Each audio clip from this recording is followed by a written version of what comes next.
Hi,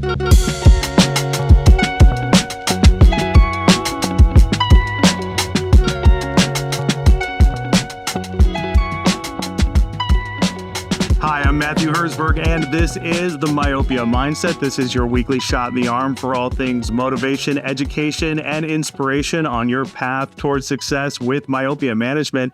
And this episode is all about education. It's part of our Vision by Design 2025 series, our Road to VBD, where we're going to be highlighting some of the more noteworthy speakers, lectures, and events that are coming up at the conference that we think you should be attending. And for this episode, I've got two absolute legends joining me in our industry. I'm super excited to get started because we're going to be talking about VBD scientific sections. And so I'll go ahead and introduce the guests from the get-go. We have Langis Michaud, who is a world-renowned academic, educator, author, and speaker on many subjects, including myopia management, which is what we know him best for. He's a board member and fellow from the American Academy of Orthokeratology and Myopia Control. He's here to talk about his lecture and the scientific section at VBD. Langis, welcome to the podcast. Welcome, Matthew, and real pleasure to be with you and everyone who will listen to us today. Yes, definitely. And I have also Dr. Cary Herzberg. He's our returning champion, my regular guest co-host. He's been on a bunch of episodes with me, one of the all-time legends of Ortho-K and myopia management, co-founder of the American Academy of Orthokeratology and Myopia Control, past president of the International Academy, responsible for so many outstanding outcomes in patient care and guidance when it comes to so many of us who have pursued a path in Ortho-K and myopia management. Cary, welcome back to the podcast. It's good to be back here, guys. Looking forward to this one. All right. Yeah. And before we get rolling, Langis, if anybody has any questions for you, wants to get in touch with you online, how can they do so? Oh, they can reach me through email. It's my name, langis.michaud, M-I-C-H-A-U-D, at Montreal, like University of Montreal, just one word, .ch. So langis.michaud at Montreal.ca. Fantastic. And if you want to get in touch with the podcast, Myopia Mindset at gmail.com. Be sure to give us a 5-star review, and then we'll get rolling. Okay, so let's start off with the event. Vision by Design is coming up in October from the 22nd through the 25th, 2025. You can register by going to AAOMC.org. And we're going to be giving a preview into Langis' section, Myopia Management Literature. What did we learn in 2024? So let's start there, Langis. What was the inspiration behind this lecture? Well, in fact, to be truly honest, it's coming from Lou Catania. Of course. For the old guys like me, you remember that Lou was the big guru in primary care at a given moment. And for many years at the Academy, I think he did this lecture about, literature review, what was new in the field of primary care and therapeutics and management of patients. And it was really well attended. So I kept that in mind, for many, many years. Of course, those lectures happened, many, many years ago. And 3 years ago, when in 2022, just after the pandemic, obviously, we just launched a book about myopia. We wrote with my colleague here, Patrick Simard and Rémi Marcotte and Mehmet Ouzani from Algeria. And we obviously, because of that book and because of everything else, and because of the pandemic, we read a lot. There was nothing else to do than to read and to write. So, not possible to meet patients on a regular basis, except at 10 foot, of distance, and certainly not doing research with human beings. So we just decided for our students to just summarize what is in the literature. And I talked to some colleagues, and it was well received. And Vision by Design asked me to provide the lecture in 2022, and I just suggested the topic about why not just summarizing what was in the literature, the most interesting article, the most cited ones, and try to translate. In fact, my goal as a researcher is to translate science into clinical words. because I know that clinicians are looking for opinions, advices, but more than that, evidence-based recipes that they can apply next morning in their office. So my goal is to kind of digest the literature and try to translate to practitioners what are the important topics, where we are heading from now, what the research will bring in the next years, so you can prepare yourself in advance and or to question your actual behavior in your practice, your algorithms, and based on the new technology, new stuff, new realities that are published. And it was really well received. So I repeated that in 2023, and this year they asked me to do exactly the same thing. In fact, it's 3,000 articles that are published in Myopia every year. So it's a full-time job just to keep in touch with everything that is written there. And it really is. If I may comment, I have really appreciated being at your lectures. I think anybody who wants to know anything about myopia, unless they're willing to do the research, and sit down there and do it all, can listen to that and get an awesome glimpse of what we've seen, what we've recorded, and what we're going at with it. So it's an amazing experience. Being in myopia management, I wouldn't miss it for the world. I think it's just an incredible lecture. Thank you very much, because we learn a lot, and there are a lot of articles that are really interesting. So I read the 3,000 abstracts. I'm a very boring husband at home Friday night, looking at my computer and reading the abstracts and trying to digest them. But so yeah, and I decided, of course, it's my lecture, my perspective, but which one are the most interesting one? And I just kept 10% of them and by topics, and then I summarize them at the end with, okay, if you want to, for prevalence, here are the articles that merit attention, and the take-home message from these 5 or 6 articles is this one. And this one goes, so in 1 hour, the audience has access to the 10 most cited articles. And then I select, it's my, again, everybody can agree or disagree with me, but it's my lecture about, the 5 or 10 most interesting other ones that were not most cited, but that are really must read. I call them must read. If you want to just concentrate on a few articles, these are the ones you must read. And after that, the summary of, the 200 others. So in 1 hour, you cover probably what is most interesting in the last year and a half. And you can just, again, update your practice according to these new evidence base. And actually, I'm looking back at 2022-23, and we see the evolution, because that will be something that is that I developed with some other partners, is to look at the trend. Not only what I do is a photo shot of 1 year, but if you look at the trend, you have other take-home message to learn from and to bring with you.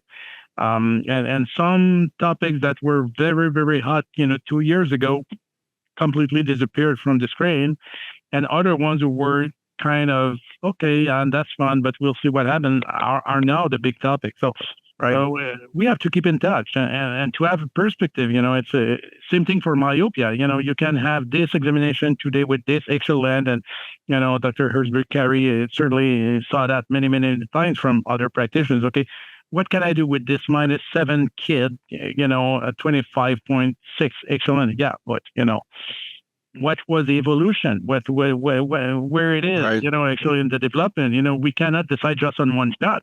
We have to look at the big picture, right? So this is what we will try to do, to put some perspective, not only as, a photo of what happens, but, on the long term, what we can see.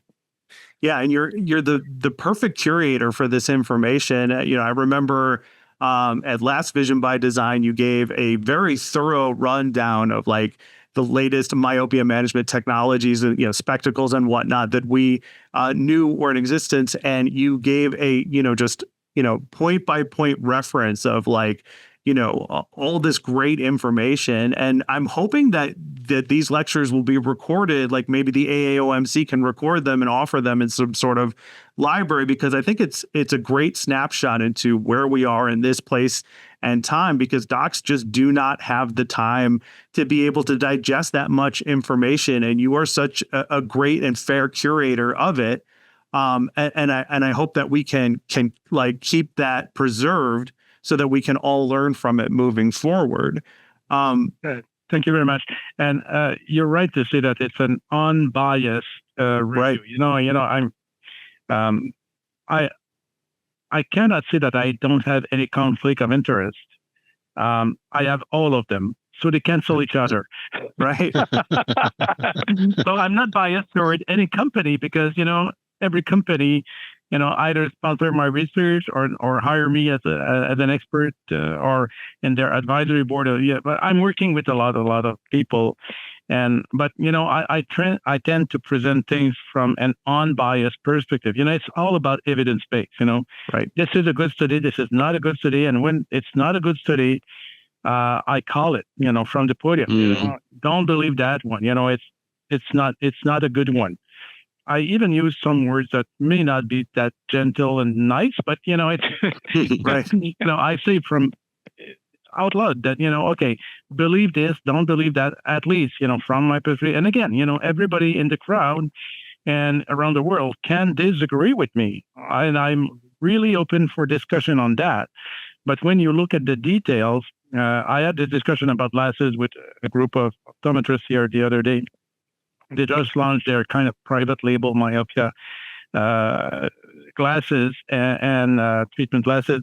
And this is a lens coming from Israel first, and then was developed in Spain a little bit, or studied at least in Spain. And not better than single vision, of course, but it's not half efficient of what we have and what we know. We are fortunate in Canada, again, that this is another perspective to add, and I'm favored to be in a country where either Health Canada is very loosey, or, but I think they are probably more open to new technology. I don't know.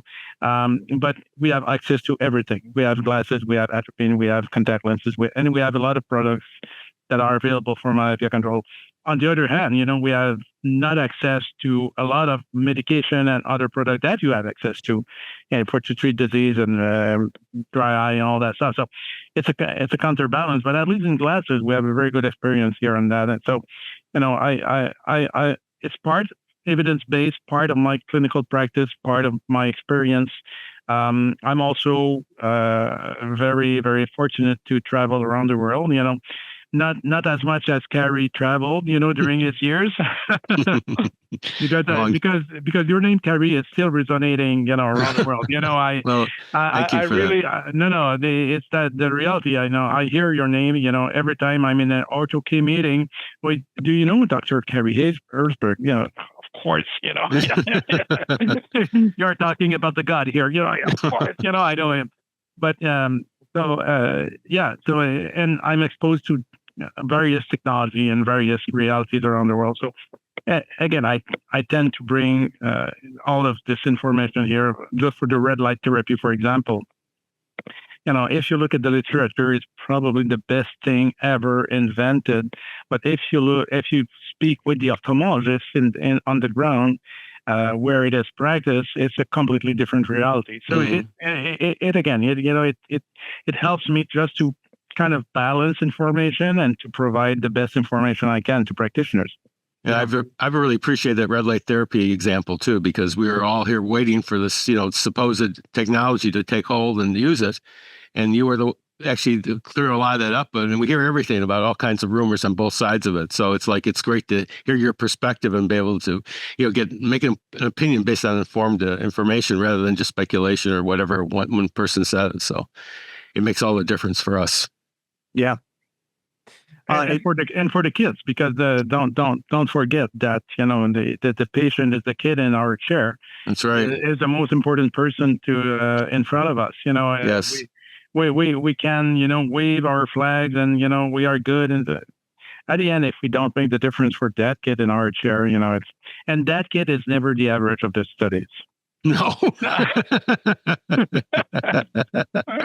That's true. Always. Right? Always, and this is why, I really like to put the word customization, personalization, in front of everything, because, okay, here are the results for a group of 3,000 Asian people, but you have a Caucasian or you have, a Latino patient in your chair. That doesn't mean that this study applies to that kind of, ethnicity. Right. And even if you have an Asian patient, they're not living in the same environment. They're not eating the same food. They're not reading at the same level, and they are not attending the school at the same rate.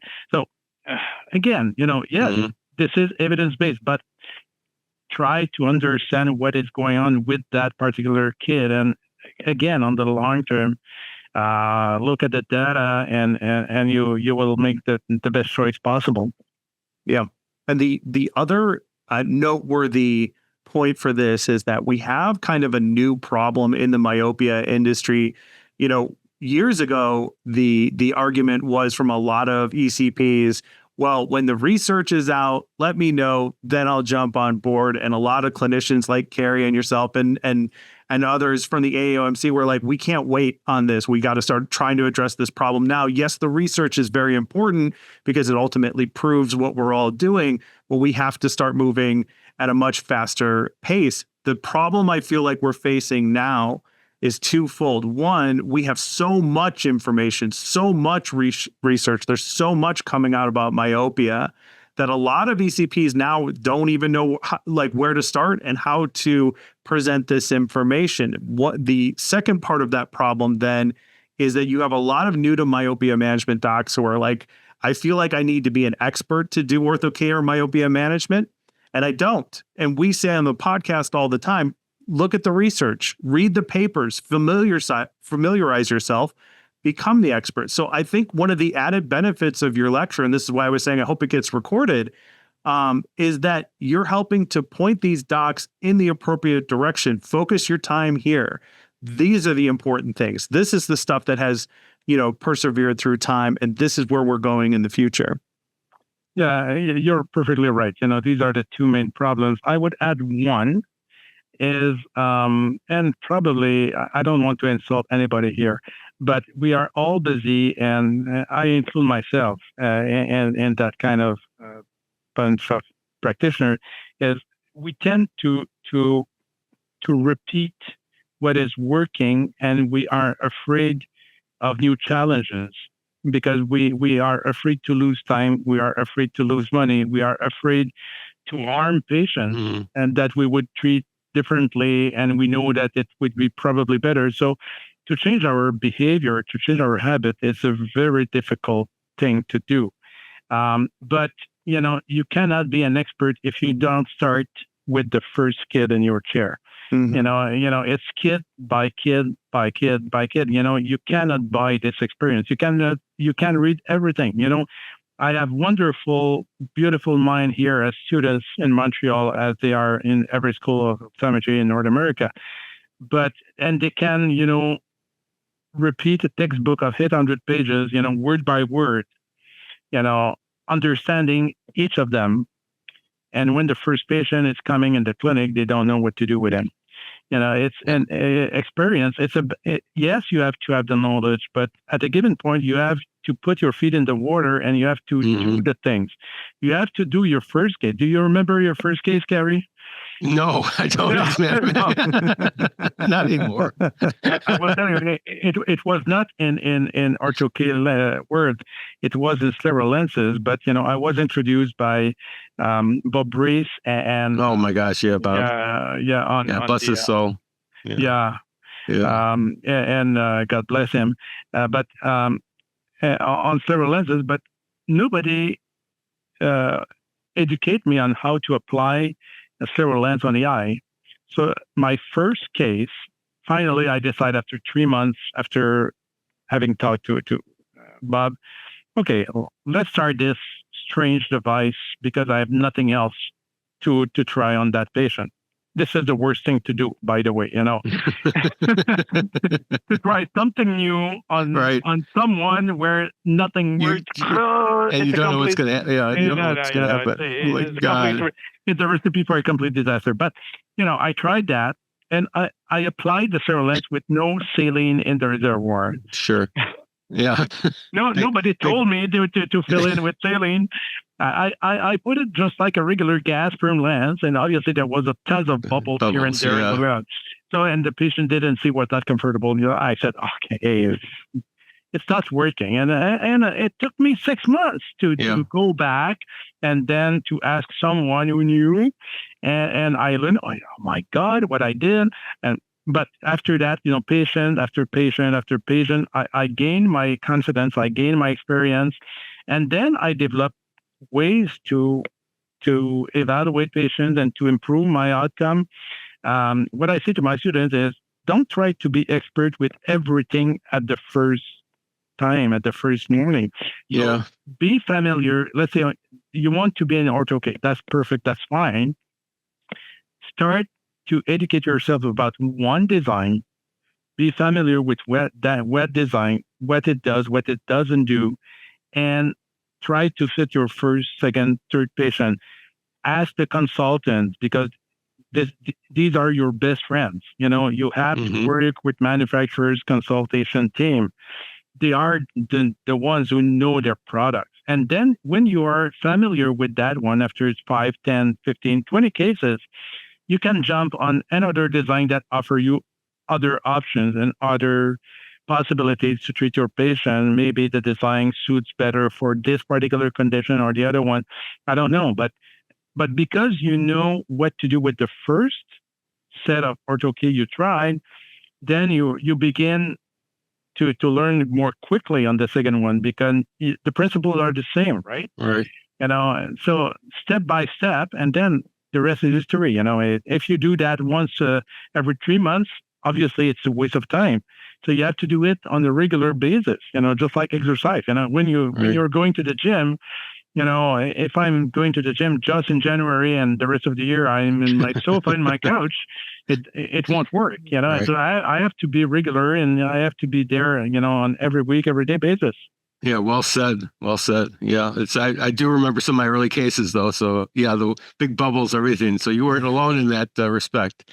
So, but and with your experience, Cary, if you pile up all the lenses you prescribe over the years, oh my God, probably you can go from San Francisco to New York, back and forth.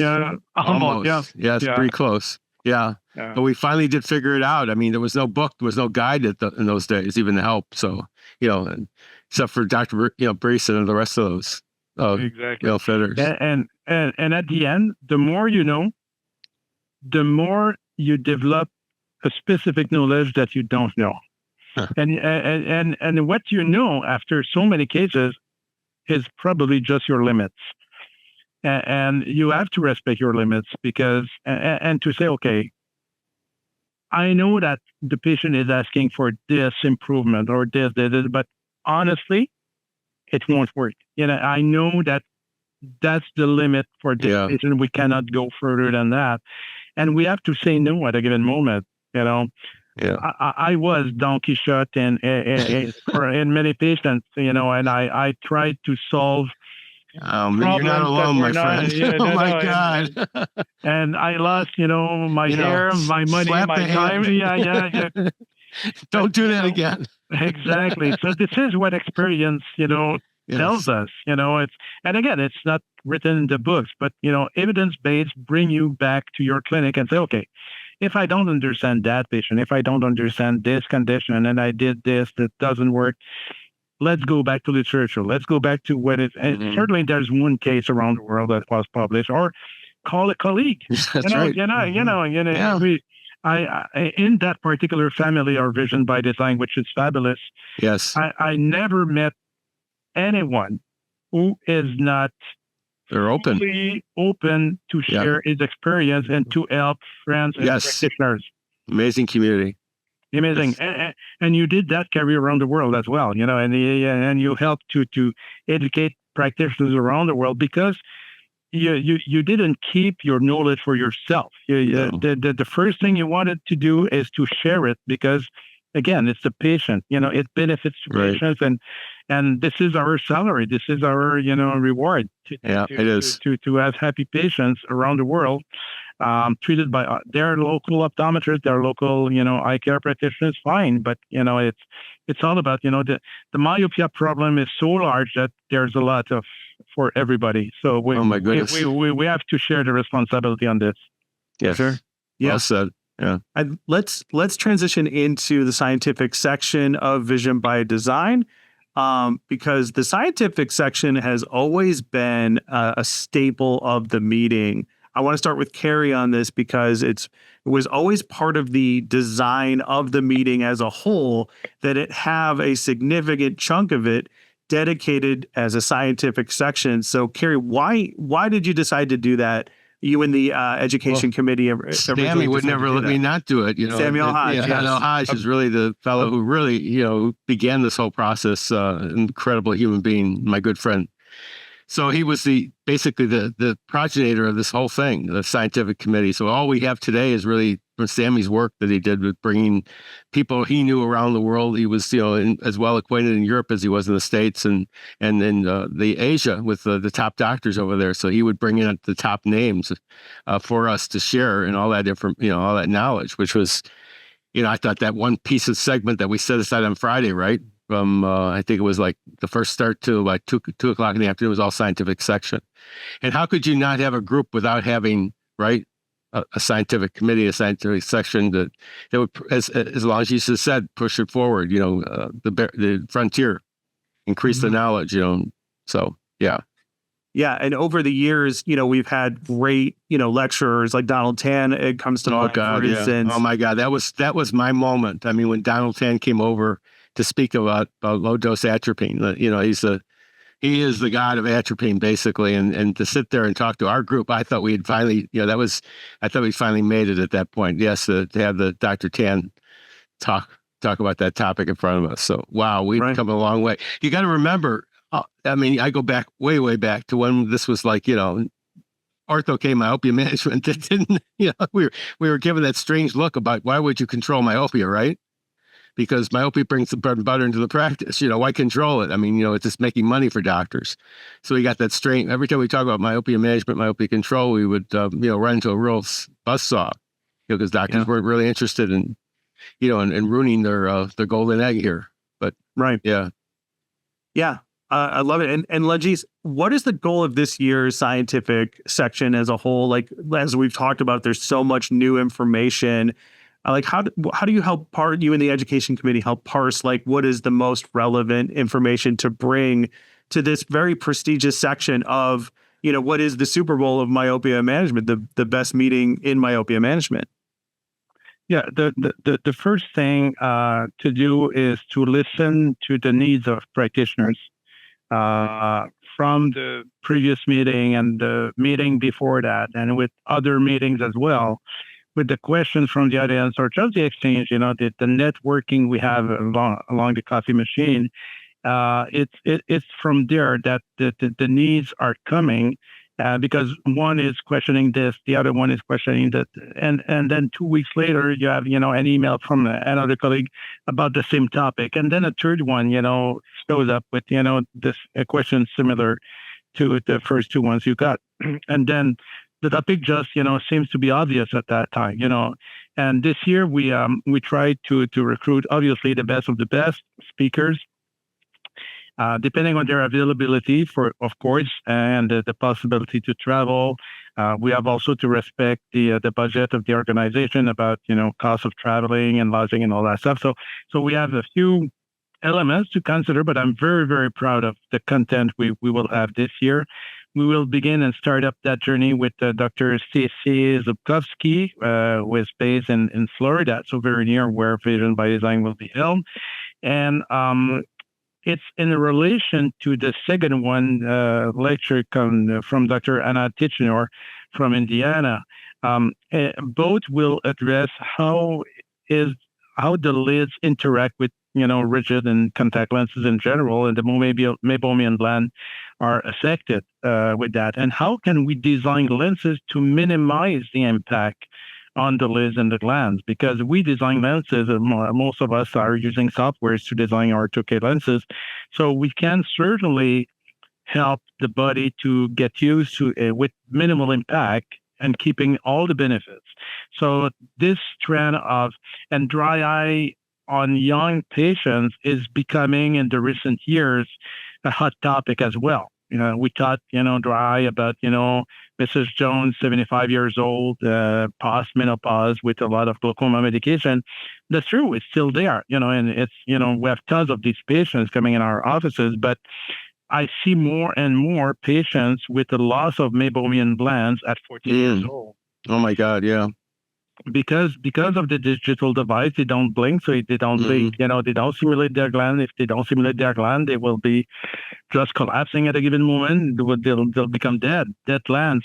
That's part of the game. But contact lens, where especially Ortho-K with the rigidity of the lens, may play a role as well. So we will have two very wonderful lectures on these aspects to help practitioners to minimize these negative impact and to improve the outcome.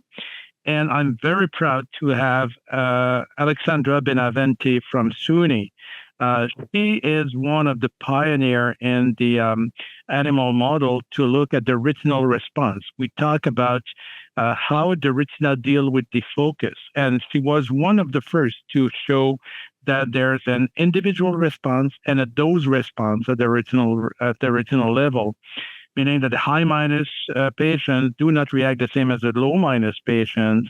And this is why we need more defocus and more add power in clinical word to influence some retina compared to other ones. And that may explain why we still have 10 to 20% non-responder. We call them non-responder, but most likely it's because probably the dose is not enough for the retina to react and to in the favorable way to control its growth, right? When I see some studies published saying, okay, this multifocal soft lens do not generate any impact on the choroid thickening. And again, it's put from the podium as a general rule. Soft lenses do not influence choroid. That's not true. It's just because you don't have the right dose to influence that particular group of retina you studied. And you probably don't have the right design to control myopia on those kids. Because when you control myopia, you influence the choroidal thickness. And Dr. Benavente proved that many times in the animal model, and she has a wonderful summary of her, last 20 years career that she will give us. You cannot miss that one. You cannot miss that one. And to finish with, to end with Diane Saya, now in Houston, she is a former colleague from Montreal. She did her PhD on ocular biomechanics, looking at the rigidity of the sclera in correspondence with the rigidity of the cornea. And she developed a unique way with ophthalmologists here at the University of Montreal Hospital to look with Pascal tonometry and OCT measurement. And they found a relationship, a correlation between intraocular pressure, rigidity of the sclera, rigidity of the cornea. That may explain why some eyes are just growing like crazy, and why intraocular pressure may become an important factor to look at for high myopes and those evolving fast. Tom Aller just anecdotically is putting a lot of cases, he prescribed latanoprost to high myopia patients. And with fundus photo, he proved that in non-treated patients, the staphylomas and the papillary atrophy was always increasing in those high myopes. When he put latanoprost in play, he just stopped the process. Interesting. And to the point that some patients were reversed a little bit. So I think that it's still an unknown territory, but we will have to look at the influence of intraocular pressure on the retina and how the retina react to the visual signal we give.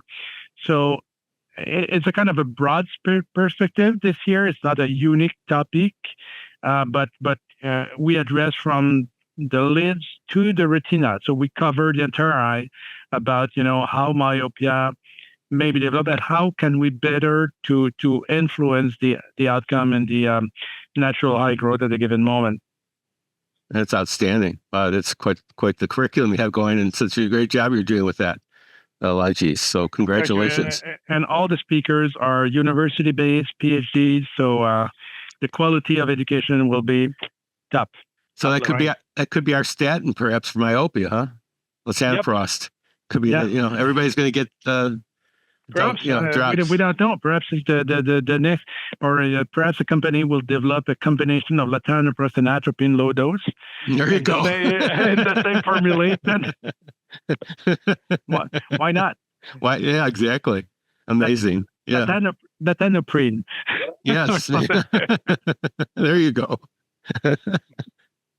Yeah, I thank you so much for coming on the podcast, Langis. I think that vision by design, it's very close to my heart, of course, but without it, we really wouldn't get the bleeding edge of myopia research, and it's such a valuable resource to the industry as a whole. And so I'm very glad to see that we have this very high quality content. I can't wait to attend each of the lectures, and I learn something every time I go to Vision by Design.